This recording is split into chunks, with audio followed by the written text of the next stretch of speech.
সংগ্রামী বিক্ষুব্ধ জনতা, আজকের এই বিক্ষোভ পূর্বক সমাবেশের প্রধান অতিথির বক্তব্য নিয়ে আসছেন ইসলামী আন্দোলন বাংলাদেশের সিনিয়র নায়েব আমির, বাংলার অবিসংবাদিত নেতা, ইসলামী আন্দোলনের অগ্রপুরুষ, আমাদের প্রাণ প্রিয় নেতা মুফতি সৈয়দ মোহাম্মদ ফাইজুল করিম সাহেবকে চরমনায়।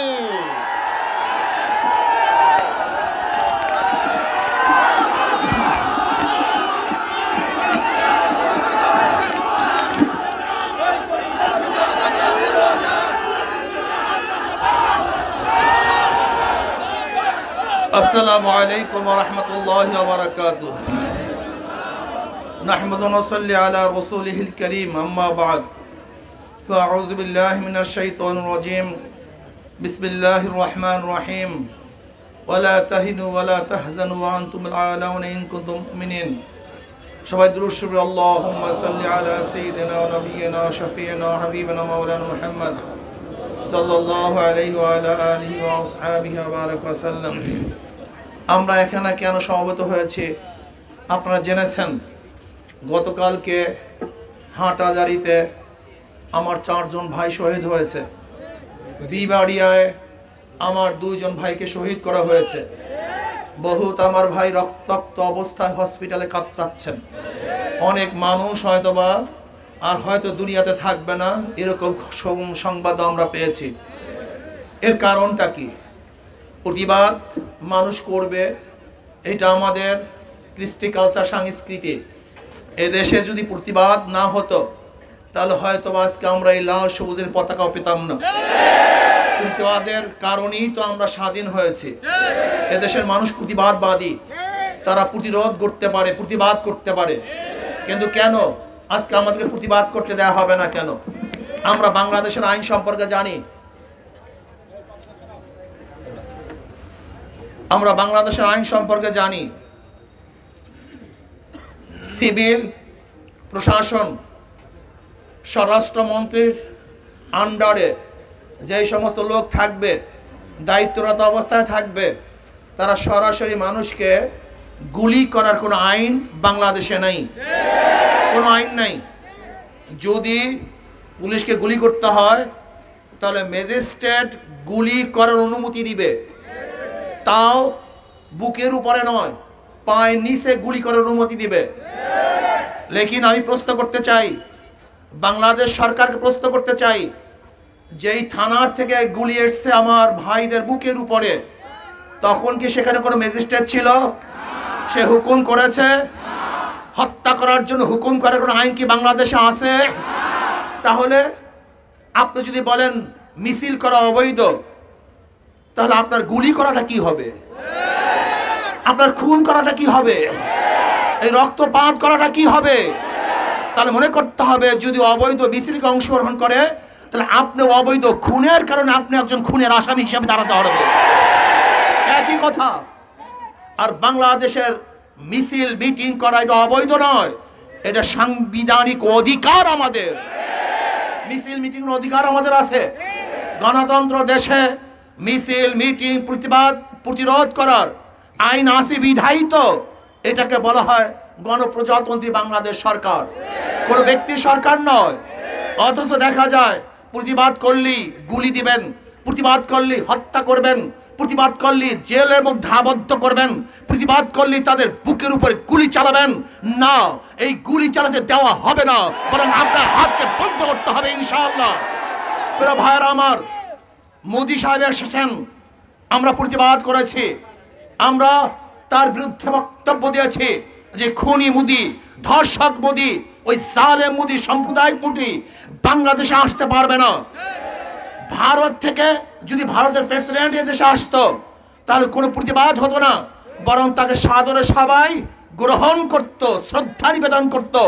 কিন্তু ভারতের বিরোধিতা করা হয় নাই, কসাই মোদি, খুনি মোদির বিরোধিতা করা হয়েছিল। কিন্তু আপনি কি দেখেছেন, কি দেখিয়েছেন?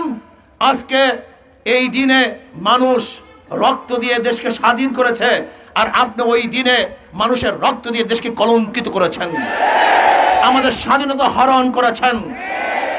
আমাদের স্বাধীনতাকে আপনি ধ্বংস করে ফেলেছেন, প্রশ্নবিদ্ধ করেছেন। কাজে এ দেশ এখন স্বাধীন নয়, পরাধীন। আমরা ভারতের কাছে জিম্মি হয়ে গেছি। আমাদেরকে আর একটা স্বাধীনতার আন্দোলন করতে হবে, সংগ্রাম করতে হবে। আমাদের হাতের মধ্যে ভারত শৃঙ্খলাবদ্ধ করেছে, আমাদের হাত পায়ের মধ্যে ভারত রশি লাগিয়ে দিয়েছে, শিকল দ্বারা আমাদের হাতকে বেঁধে ফেলেছে। আমাদেরকে আবার গর্জে উঠতে হবে, আমাদেরকে আন্দোলন করতে হবে, সংগ্রাম করতে হবে। এই শৃঙ্খলাকে ভেঙে নতুন এক সমাজকে করতে হবে ইনশাআল্লাহ। প্রিয় ভাইয়েরা আমার, আজকে আমাদের ভাইদেরকে শহীদ করা হয়েছে, কিন্তু এখন পর্যন্ত আমাদের কানে এই খবর আসে নাই যে সে ওসিকে বরখাস্ত করা হয় নাই। এই খবর এখন আমাদের কাছে আসে নাই, বরং আমরা কি জেনেছি যে কঠোর হস্তে জনগণকে দমন করার হুমকি আমরা শুনেছি। আপনি বাংলাদেশের জনগণকে দমন করতে পারবেন না। যদি দমন করার হাত দিয়ে চেষ্টা করে হাতকে ভেঙে ফেলা হবে ইনশাআল্লাহ। যদি জনগণের উপর আবার ফাঁদদার গুলি চালান, তাহলে বাংলাদেশের জনগণ ঐক্যবদ্ধ হবে, এমন আন্দোলন করবে, ওই গদির মধ্যে আগুন জ্বালিয়ে দেবে, তসনাস করে ফেলবে ইনশাআল্লাহ। তাহলে ভাইয়ের আমার, সবাইকে ঐক্যবদ্ধ হতে হবে। অনেকেই মনে করেন যে ইসলামী আন্দোলন বাংলাদেশ অমুকের সাথে আসে নাই কেন? আসলে আমাদের বাংলাদেশের রাজনীতিতে আজকে সৌহার্দ্যপূর্ণ কোনো ভাষা আমাদের নাই, মেজাজও আমাদের মধ্যে নাই।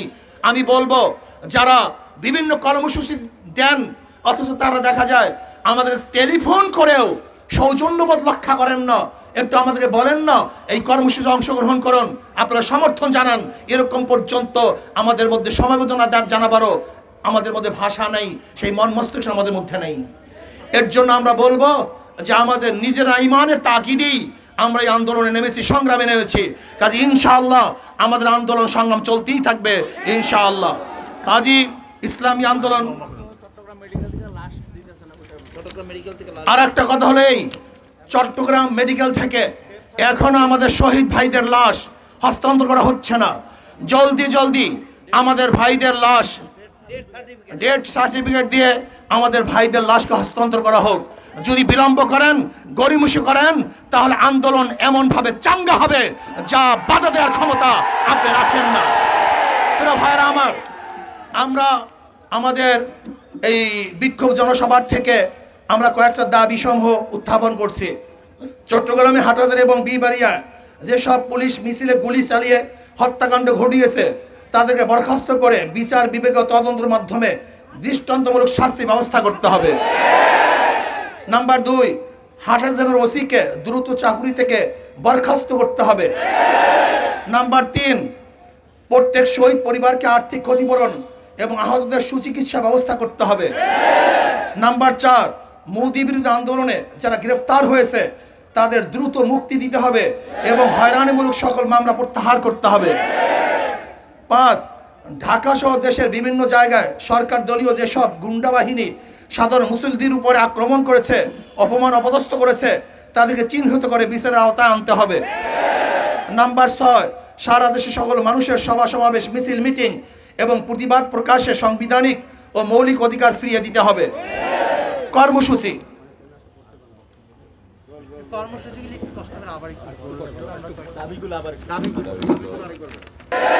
নাম্বার 6, সারা দেশে সকল মানুষের সভা সমাবেশ, মিছিল, মিটিং এবং প্রতিবাদ প্রকাশের সাংবিধানিক ও মৌলিক অধিকার ফিরিয়ে দিতে হবে।